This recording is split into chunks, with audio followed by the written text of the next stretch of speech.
Welcome back to Pro Football Addiction. Chiefs fatigue. Let's talk about it today. The Kansas City Chiefs are headed back to the Super Bowl yet again. Now, obviously, you know this, but that's 5 appearances in the last 6 seasons, including each of the last 3. If you're anything like me, or maybe you've even done this, you have buddies that have texted you or tweeted you or Instagram messaged you or told you in person that they are tired of seeing Patrick Mahomes, Travis Kelce, and Taylor Swift. Now, I don't think anybody is quite tired of seeing Andy Reid and his level mustache just yet, but we could be getting there too, as he's appearing in more and more commercials, and the Chiefs' fatigue is taking over maybe the entire state. Now, I don't agree with them at all, and that might not be a popular take. You might want to turn the video off at this point, but I'll tell you why. Before I do that, I do want to tell you, I understand that the sensation that has come about and that has been named Chiefs fatigue. It is the price that comes with winning this much in our social media instant gratification society.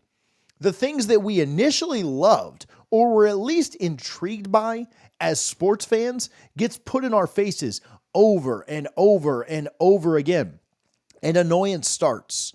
It becomes an echo chamber of criticism and negativity until you're just over it. So when you look at Patrick Mahomes and his Kermity voice, it was once hilarious, and now it's just plain annoying to a lot of football fans.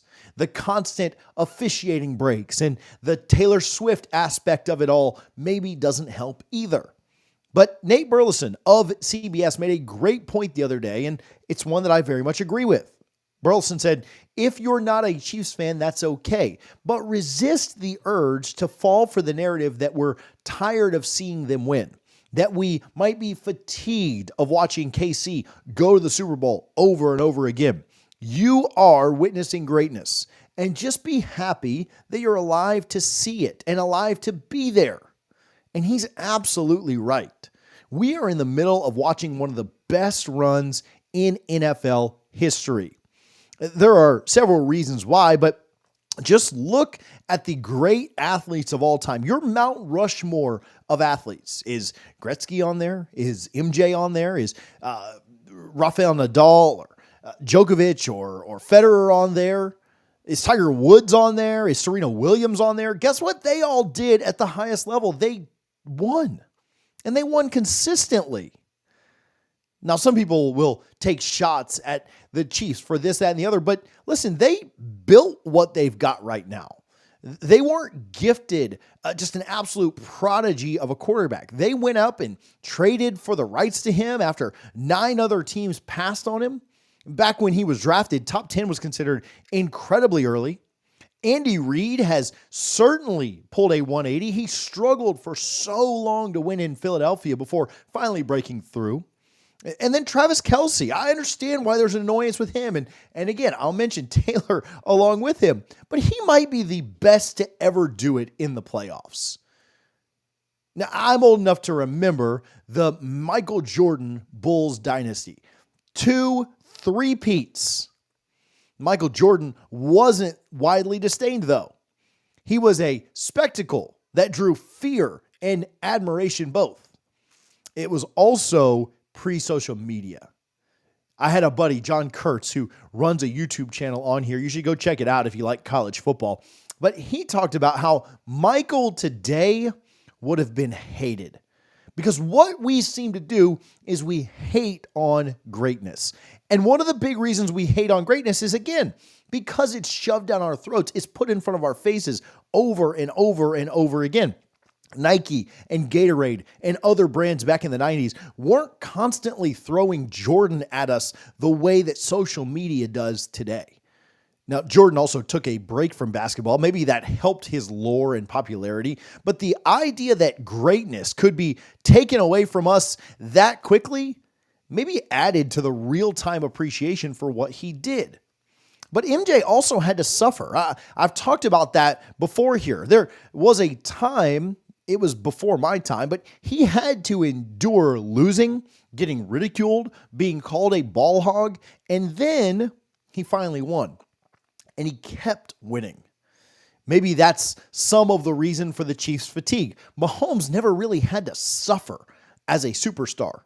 He basically redshirted as a rookie and then was an all-pro by year 2, where he led the Chiefs to the AFC Championship game. Now, they lost that to Super Bowl phenomenon Tom Brady and the Patriots, but by year 3, he was a Super Bowl MVP and a 2-time Super Bowl MVP by year 6 and a 3-time Super Bowl MVP by year 7.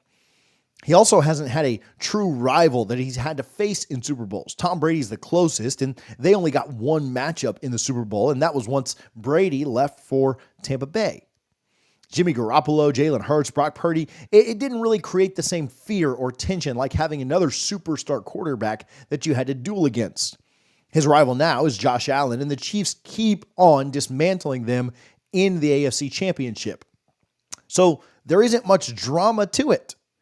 It's akin to maybe what we felt with the Golden State Warriors, and maybe we feel similarly to that, where we got tired of their constant greatness with 3 NBA titles in 4 years, with young players like Steph and Clay leading the way. But they at least had a rival in LeBron James and the Cavaliers that they were going up against. Mahomes has had a Hall of Fame resume, and he's not even 30 at this point. Now, I don't necessarily care if the Chiefs win next Sunday or not. I don't care if the Eagles win next Sunday or not. But I am not going to be a prisoner of social media, going to be a prisoner of what's trendy and what happens around the Chiefs when, one, I think they did it the right way. I think Pat Mahomes is incredibly great. And though he may not make your Mount Rushmore of athletes that I mentioned earlier with some of those other guys like MJ and Gretzky and Messi and Ronaldo, and Federer and Djokovic and Nadal and Serena, though he may not make that list, his greatness is absolutely comparable. And it's wild to me that we hate on Mahomes and we hate on Kansas City, but we never really did that for any of those other folks. Some of those folks being in the social media era, certainly Nadal, Federer, Djokovic, and Serena. LeBron certainly gets some of that hate as well, that greatness hate, but I am going to choose to appreciate the greatness that we're seeing and not just hate on it. Listen, I understand getting fatigued. I am a huge college football fan, and there is nothing worse than seeing another Alabama Crimson Tide championship, which I did over and over and over again in the 2000s and early 2010s, and really all through the 2010s. But greatness is still greatness, and you're alive right now to witness it. And when we look back in 30 years, in 20 years, whatever it may be, when we look back, Mahomes is going to be considered one of the greatest to ever do this. And you're going to be thankful that you were alive to see it. Whether you like him, whether you like the pieces around him, whether you like the whole Chiefs mantra, you're going to be thankful that you were around to see it. You may not be today, but you will eventually tell your grandkids or your kids, I watched that. I watched him win 5, 6, 7, 8. We'll see. Super Bowls at one point. I appreciate you guys for tuning in. Let me know your thoughts down in the comments. Brand new channel here. We've been going for less than a month. If you would subscribe, we'd appreciate it. You may disagree with me completely about Pat Mahomes. You may get even madder watching this after hearing my argument for why we shouldn't have Chiefs fatigue. But I'd appreciate your subscription whether you agree or not. So appreciate you guys as always for tuning in to Pro Football Addiction.